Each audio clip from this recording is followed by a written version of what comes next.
Hello, everybody. Welcome to another episode of Filmsplaining. I'm your host, Martyn Strange. Happy Halloween. This is a very special one for me. Halloween falls on a Friday this year, which is the day that I release episodes, so I wanted to do something special, and this one is all about creature features. I love monster movies.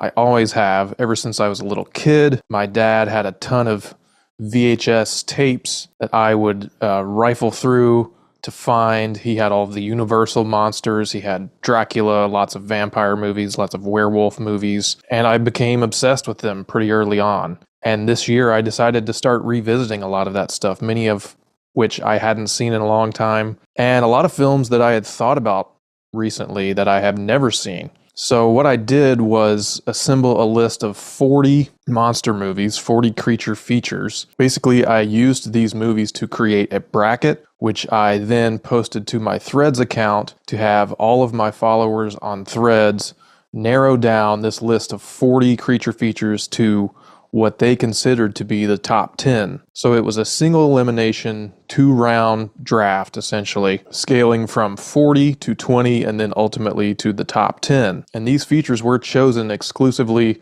by my audience on Threads. So this is a very new thing for me. It's very exciting, and I was surprised by some of the things that made it into the top 10. My parameters for this list were pretty simple. Number one, I did not include movies about killer animals, which can technically be classified as creature features, but to me, just a killer animal was not enough to really qualify it as a monster movie in my mind. Also, there are tons of them. So things like Jaws or Cujo or any of your classic big mean animal goes on a killing spree, I just didn't include those here because it would have made the list much longer. Also on this list, I did not include vampire movies. Now, while vampire movies are certainly monster movies, it just casts too wide a net when you consider all of the vampire movies that have been made. It would have been too tough to pick and choose which ones I thought were worthy of making it into this list. Now, while I did not include vampires, I did include werewolves, and there are quite a few werewolf movies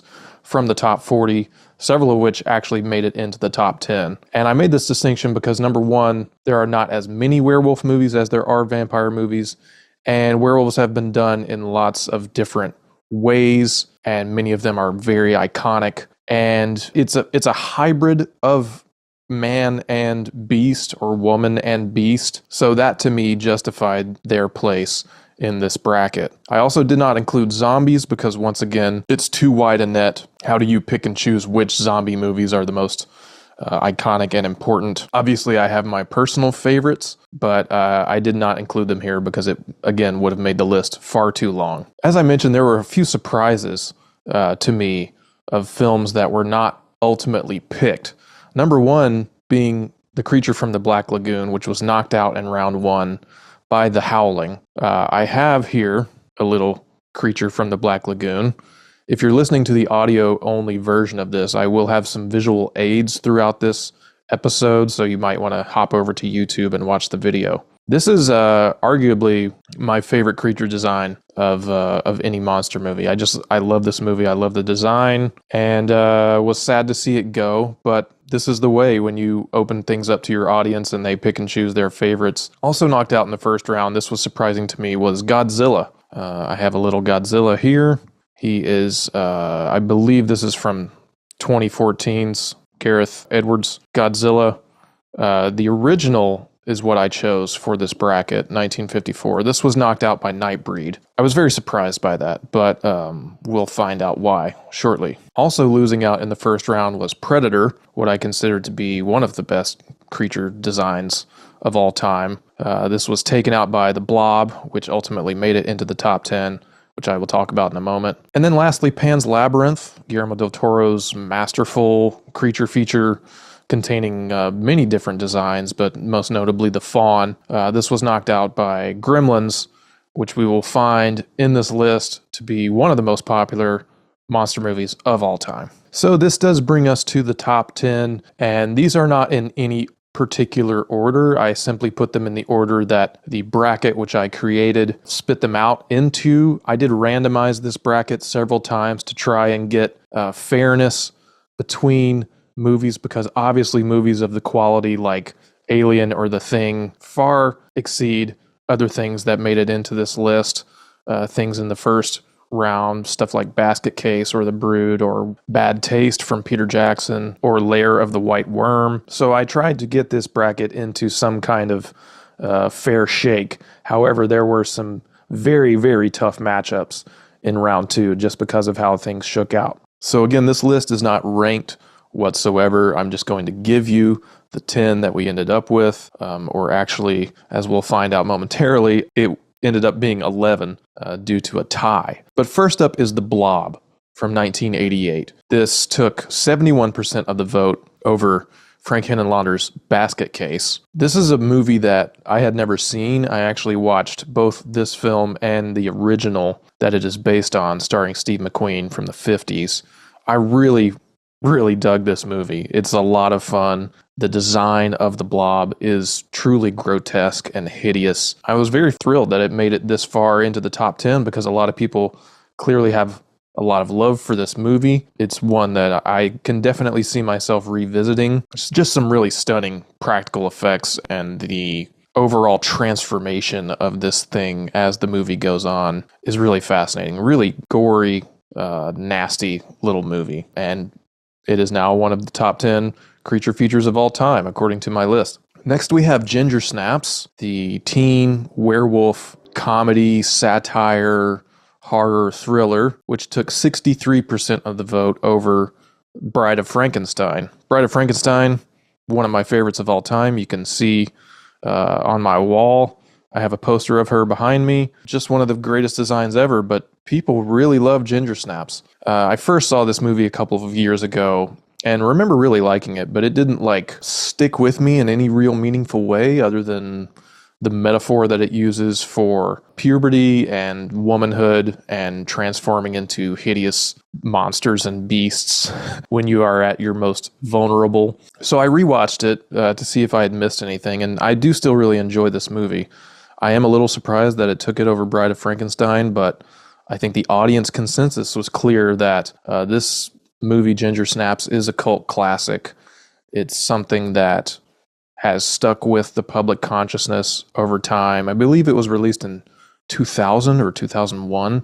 Great lead performances from both of these actresses, neither of who went on to do any real big things after this movie, which is kind of surprising, but it is a fun, bloody, nasty time. Then we have Tremors, a movie that I saw not too long ago, earlier this year, I believe, or maybe late last year.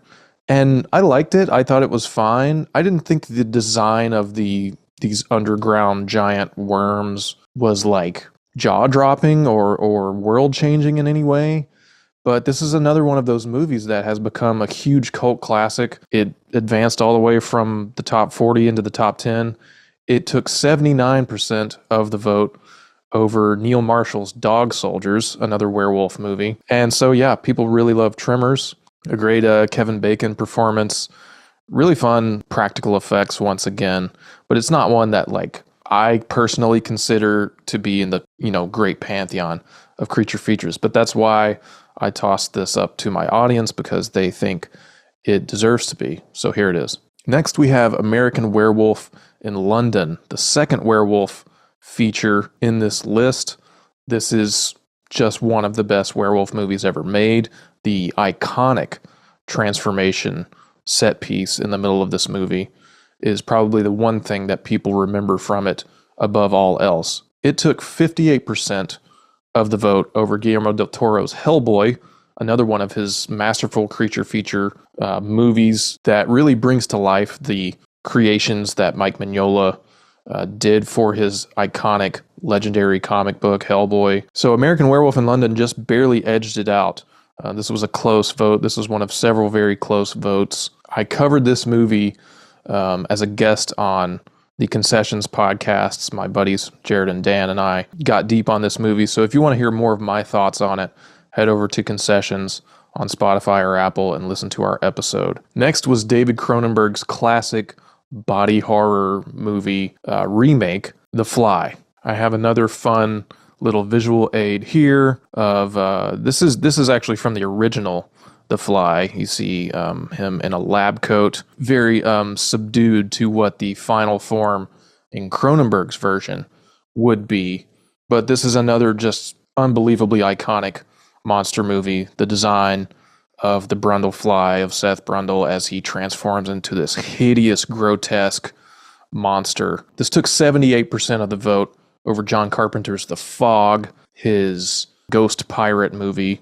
A movie I really like and admire and think is this kind of fascinating nexus point in his career because of all the people that are in it and the people who were involved and how it kind of like sits pretty solidly in the middle of his filmography. But obviously The Fly is iconic, and the reason why it took so much of the vote in this round is because it simply is one of the best creature features of all time, one of my personal favorites, a movie that I watch every few years, and I'm still just kind of blown away by what Cronenberg was able to achieve with it. Then we have The Evil Dead, Sam Raimi's classic undead, but they're more than undead. They're kind of from another dimension, or at least that is implied. And then if you watch Evil Dead 2, you get even more of the kind of lore of maybe where these things are coming from. They're not exactly demons. They're not exactly zombies. They are something else. They are pure evil incarnate. This won in a landslide vote with 90% of the vote over another Cronenberg movie, The Brood, which also has some excellent creature design in the little freaky, creepy kid monsters that are in that movie. But The Evil Dead is just one of the most iconic horror movies of all time and monster movies of all time. So it was no surprise that it took so much of the vote here. If you want to hear my full thoughts on The Evil Dead, I did an episode of the podcast with my buddy Alex Walsh about the entire series, the entire anthology of Evil Dead movies. So go back and listen to that. It was a great talk, and it's a really fun movie that I watch all the time. Now we have a very interesting predicament because the next matchup was Critters and Nightbreed, Clive Barker's movie. This was a tie. Each one of them took half of the vote, and so I did not have a contingency plan in place for a tiebreaker. Didn't really think it was going to happen, but then it did. It actually happened previously in round 2 with 2 other films that I ultimately ended up picking my personal favorite of to advance. So I think that's what I'm going to do here as well, and I will say that Nightbreed is actually my personal favorite of these 2 movies. I've seen it twice now. It's not like a great film. It's a really fun movie with some fascinating, beautiful creature design. Honestly, like the individuality of the creatures in Nightbreed is really interesting. It's obviously Clive Barker's lesser known property to Hellraiser, of course. Critters is a movie that I just watched for the first time for this podcast, and it's fun. It's a lot of fun. It's a goofy little 80s movie that is kind of like a lesser Gremlins, which is on this list as well. I had a fun time with it. The design is very fun. These critters get bigger and meaner and uglier and more evil as they grow and adapt. They're like aliens, and there are these alien like bounty hunters who have come to Earth to try and find and capture them. But it all takes place on this one little farm kind of in the middle of nowhere. Dee Wallace is in this movie. She will also appear again on this list, kind of the queen of 80s mom horror. But I think Nightbreed is probably my personal favorite of the 2. Neither are movies that I will revisit too often, but it was interesting that both of them made it into this final round because clearly there is a lot of love for both of them, especially with Nightbreed beating out the original Godzilla in round 1. Next, we have Gremlins in the biggest landslide victory of the draft with 94% of the vote over the original Mummy film starring Boris Karloff as the Mummy. So Gremlins is a movie that somehow has escaped me my entire life until I watched it for this podcast. I've been meaning to watch this movie for a long time. I'm a big fan of Joe Dante. I didn't know it was a Christmas movie, which kind of makes it even more fun. It's a fascinating, like, such an 80s movie, like truly an artifact of the 80s, but it's funny. It's like truly hilariously funny. I love the look of the Mogwai, Gizmo, this just cute little adorable guy, and then the gremlins when they start spawning and coming out at night and just causing utter mayhem and pandemonium.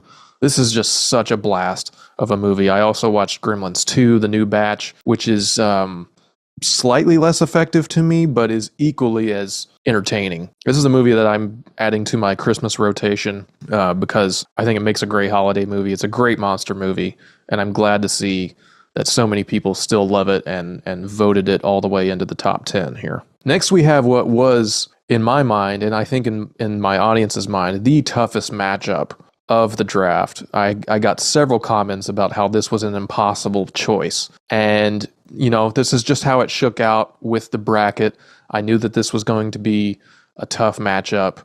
I thought that both of these films initially would end up in the top 10, but they were pitted against each other in round 2. And it's The Thing and Alien. These two movies are two of the most iconic creature features of all time, both from similar time periods, both dealing with alien monsters and two radically different interpretations of what alien monsters can be and are. But The Thing ultimately took 61% of the vote over Alien. So it wasn't this huge margin. It didn't win by a landslide. But people, my audience especially, certainly prefer The Thing over Alien as far as creature features go.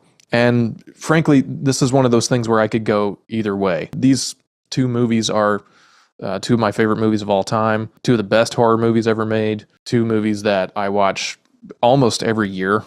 So it was not surprising that The Thing won, but again, very tough matchup. The Thing is legendary in its design. Rob Bottin, the very young special effects artist who created the look of this monster, deserves all the praise in the world, and he has gotten it. Very exciting, but really tense matchup here, and I'm glad to see both of them in this conversation. Lastly, we had what I consider a bit of an upset, which is 1931's King Kong, the original King Kong that gave birth to the franchise. Here he is on the Empire State Building. This is a lovely little gift that was given to me by a friend of mine when she visited New York. I also have a kind of standalone King Kong. This is from the newer Legendary series. King Kong beat out The Howling, another iconic werewolf movie, also featuring Dee Wallace, also featuring an unbelievable transformation scene. Rewatched this movie a few nights ago, and it still just blows my mind what they were able to achieve. It's actually my personal favorite of the two over American Werewolf in London as far as the transformation scene goes. But it was beaten by the original King Kong by a very slim margin, only 56% of the vote. So these films are beloved almost equally as far as my audience goes. And I am surprised that they picked King Kong over The Howling, but we already had two werewolf movies in the top 10, so a third would kind of be like maybe a little overkill, maybe upsetting the balance of this bracket ultimately. But King Kong won. It's a movie that I haven't seen in a very long time. Obviously, the stop motion effects aspect of this movie is legendary. It inspired Ray Harryhausen to pick up this craft and create all kinds of amazing stuff with it. Yeah, I'm a little shocked to see it here. It's something that I need to revisit and check out again because it has clearly a lasting impact in people's minds. So that is it. There is your top 10 creature features of all time, according to my Threads followers. Again, I was surprised by a lot of the things that got knocked out. I am going to post a list of all 40 films that I initially assembled on my Letterboxd page, which you can find at a link in the description of this podcast or on my YouTube channel. So you can see some of the other things that maybe got looked over. But again, this wouldn't be probably my personal best, but I wanted to do something fun with this episode since it is Halloween. I wanted to do something interactive. I hadn't done an audience poll on the podcast before, so this is a very fun, exciting time. I got into a lot of really interesting conversations with people online about which of these movies were better and more iconic and influential and impactful. And I think we ended up with a pretty solid list. Some of these movies, like I mentioned, are not ones that I'm going to revisit anytime soon, but there are some amazing movies on this list. My personal favorite discovery of the final results was The Blob from 1988. It's a movie that I honestly can't wait to watch again because it's a blast. Also, Gremlins. Gremlins just kind of is, it blew my mind just how fun and entertaining and hilarious it was, and I can't wait to watch it again as well. I forgot to show my my little xenomorphs actually when I mentioned Alien, but I do have several xenomorphs who were sadly knocked out by the great iconic monster that is, of course, The Thing. I wish I had some kind of action figure or toy to show you for The Thing, but that's on my list to collect here soon. Anyway, happy Halloween. I hope you have an amazing holiday. I hope it is filled with frights and spooks and scary monsters and creatures. And yeah, that's it. Until next time, happy viewing. Happy Halloween. Ooh.